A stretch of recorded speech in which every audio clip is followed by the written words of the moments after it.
ربنا وفق نادي الشرقيه وجماهير ان هم يقدروا يحققوا للشرقيه انجاز طيب. باقي لنا الحمد لله مباراه واحده نفوز بيها وكده يبقى وصلنا لدوري الترقي. ده مجهود مجلس اداره ومجهود جمهور بيحب ناديه واقف ورا ناديه. وللاسف الشديد احنا طبعا يعني احنا فرحانين بالفوز لكن زعلانين موقف الامن في الشرقيه لانه موقف كان سيء جدا وما كانش يجب على السيد مدير الامن انه يرفض اقامه مباراه داخل الزقازيق. واحنا تحملنا الحمد لله المسؤوليه وشعب الشرقيه اثبت ان هو قد المسؤوليه وانه العلاقه طيبه بين جماهير الشرقيه وشعب بورسعيد وشعب. في البدايه طبعا بوجه اللوم وكل اللوم والعتاب على لجنه مسابقات القسم الثاني.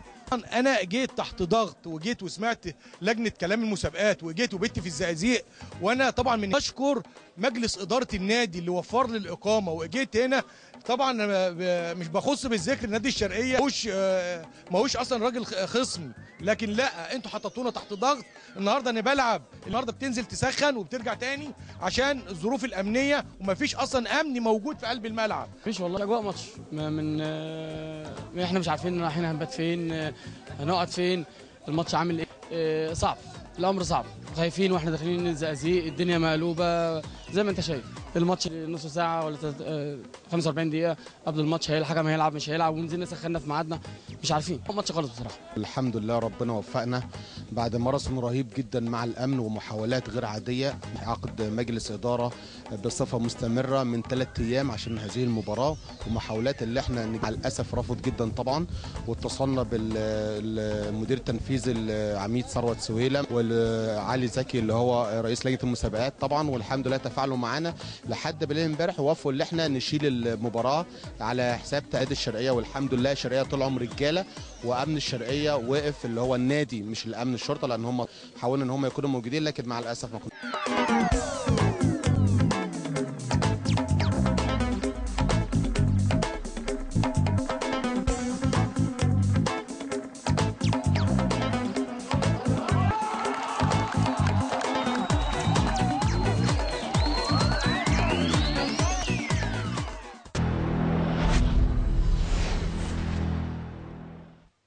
بور فؤاد ما اتكلمناش لسه على الدوري الممتاز وما قلناش حاجه لسه على النادي المصري انه هيلعب في السيزون اللي جاي طبيعي. ما اتكلمناش خالص عن اي حاجه من الحاجات دي. احنا بنتكلم على ماتش في الدوري الدرجه الثانيه وشوفوا حضراتكم ايه اللي بيحصل وشوفوا حضراتكم ردود الافعال بتبقى عامله ازاي. وبعدين بنتكلم بقى عن جمهور وبنتكلم عن دوري ممتاز. طب هو مين اللي بيحل يعني مين اللي بيحل الازمات اللي احنا فيها دي؟ مين اللي بيدفع ثمن كل ده؟ يعني هو الاصابات والحاجات اللي حصلت في المباراه دي مين اللي بيدفع ثمنها؟ مين اللي الناس تنزل علشان خاطر تضرب اللعيبه بتاعت بور فؤاد؟ مين اللي بيسخن الناس على بعضيها؟ طيب وهنفضل كده لحد امتى؟ طيب بلاش ده وبلاش ده وبلاش اي حاجه من الكلام ده كله. هل احنا عندنا استعداد ان احنا نحط ايدينا في ايدين بعض مثلا عشان البلد دي تطلع لقدام شويه؟ صعب. طيب بلاش كل ده. هو لو احنا بنتكلم على صعيد مثلا الناس اللي نحتسبها عند الله باذن الله شهداء وراحت في موقعة الملعب النادي المصري، مش احنا كنا بنطالب بالقصاص؟ الاعلام هنا زي ما حضراتكم كنتوا بتطالبوا يعني وكنا احنا بنقول ده وعايزين ده وبنجح. القصاص جه. خلينا نبقى يعني ايه رحيمين بنفسينا مش بحد تاني. ما هو اصلا مش محتاج يشوف بلدك بايظه اكتر من كده. هو شايفها خلاص عمليه بالنسبه له منتهيه. انت مخترق مخترق واضح من ماتش كوره من ماتش كوره. اتفرجوا حضراتكم ده الاتوبيس بتاع بور فؤاد. واتمنى يا جماعه لو انا غلطت في حاجه تصححوا لي علشان انا اول في الفيديو. ده الاتوبيس بتاع بور فؤاد وهتشوفوا حضراتكم بقى التكسير اللي هيبقى موجود في الاتوبيس ده.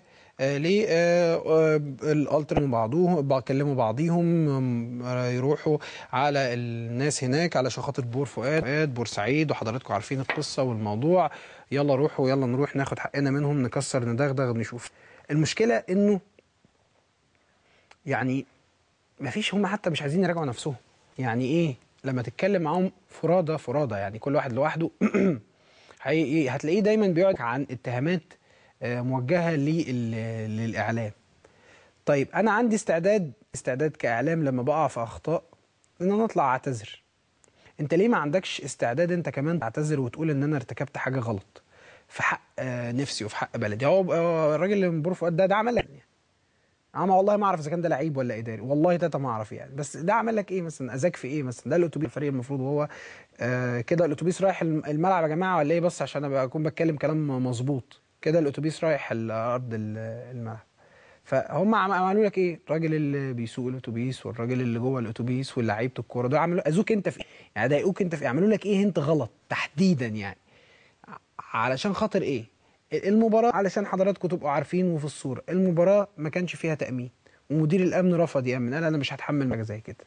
لجنه المسابقات قالت لا، ما انا مش هفضل كل شويه ماتش من الماتشات فمش هنخلي الموضوع كده يعني. فنادي الشرقيه عايز يصعد، فاخد الموضوع شويه على عاتقه وقال ايه، لا لازم المباراه دي تتلعب، هنتصرف، هعمل اي حاجه، مش لازم امن، مش لازم بتاع، احنا هنحاول قدر المستطاع المباراه دي تتلعب لانه مهم بالنسبه لنا ان احنا نلعبها. فده الموقف، ناس عايزه تلعب كوره وكل واحد بيدور على مصلحته. نادي الشرقيه عايز في النهايه يصعد وعايز في النهايه يلعب، وبور فؤاد نفس القصه، الناس ما عملتش لحد حاجه، الناس ما اذتش الناس في اي حاجه، النهايه دي لعيبه. إذا كنا بنتكلم عن إن هم رياضة والناس مش عاجبها كلام الرياضة، الناس بتاكل عيش، ينفع كده؟ ده الحكم طبعا قدام حضراتكم مسؤول الفريقين. طب الناس دي بتاكل عيش يا جماعة، الناس رايحة تاكل عيش، طب نعتدي عليهم ليه؟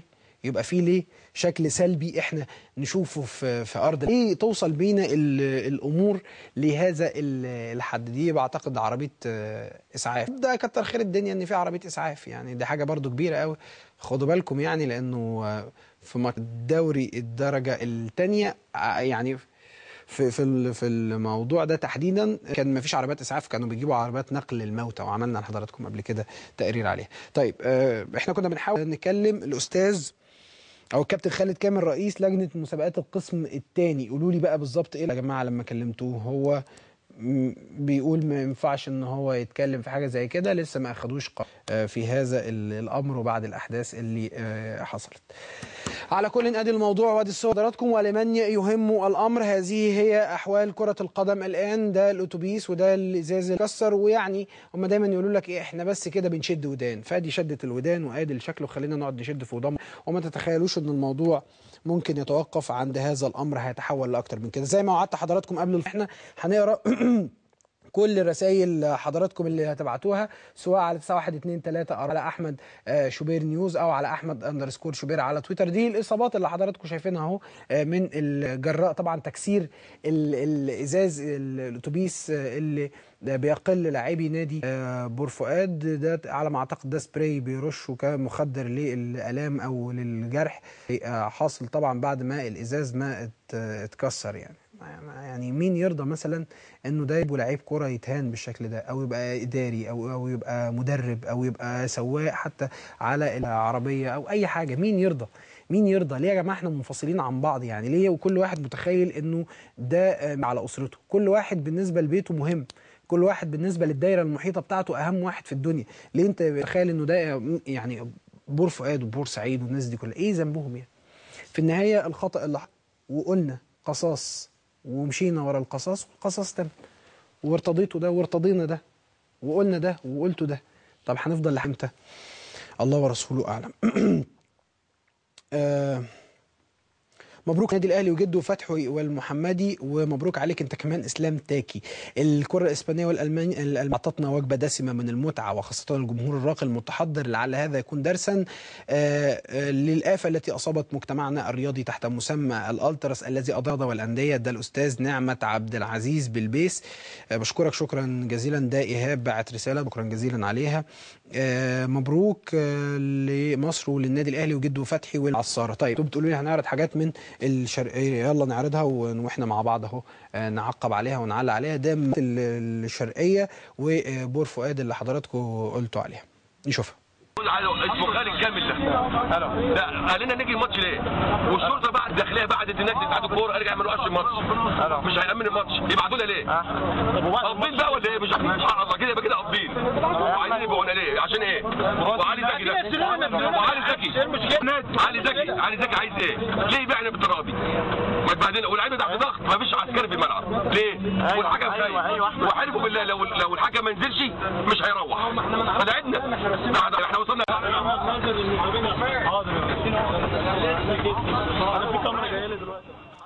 الواقع ان احنا مش محتاجين نعقب، حضراتكم شايفين الموضوع عامل ازاي يعني. احنا تعاقبنا هنا في الموضوع يعني لن يجدي نفعا. حضراتكم شايفين الاصابات عامله ازاي، شايفين الكلام عامل ازاي.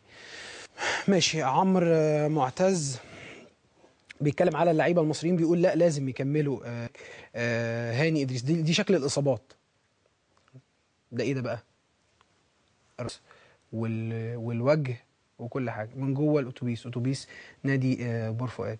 دي اللقطات بس خاصه بينا علشان برضو حضراتكم تبقوا عارفين وتبقوا في الصوره. طبعا الدنيا طبعا ضل انه عقبال ما وصلوا. ده ايه ده بقى اللي ده بوكس ده ولا ايه؟ الشرطه وصلت. الشرطه وصلت بقى بعد ما وصلوا خلاص بورسعيد يعني. لحد ما وصلوا بورسعيد. ماشي. والبوكس ده اللي ماشي منهم يعني من الشرقيه لحد بورسعيد. ماشي. اكمل مع حضراتكم سايل برضو وانتوا شايفين الصور ديت، ولو في حاجه تستدعي التعليق هنعقب عليها برضو وانتوا معانا. هاني ادريس بيقول اكتر حاجه عجبتني في مباراه هال مع كارديف لما الحكم احتسب ضربه جزاء لصالح هال سيتي والجمهور انها صافره النهايه ونزل الجمهور ارض الملعب. هاني بعد بيقول هو مين بالظبط اللي اخذ الاجازه؟ شوف انت بقى، شوف انت مين المسيطر، شوف انت مين اللي قاعد في